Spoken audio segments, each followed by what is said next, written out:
Millen from AV King, just showing the StarLink kit that we've just had delivered. We've had several customers request us to help them install this system, so we're just testing it out here with a Tesla.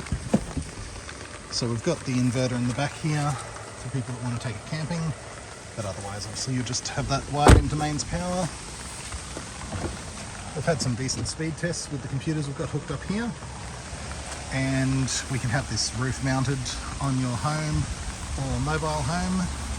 You do need to check the terms of use with StarLink regarding moving this around, but we can say that it is working currently around 20 k's from its registered address, but we only received it yesterday, so we haven't actually checked exactly how far away we can take this before the geofencing, if there is any, will kick in.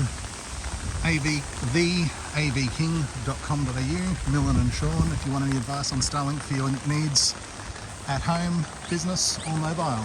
Thank you.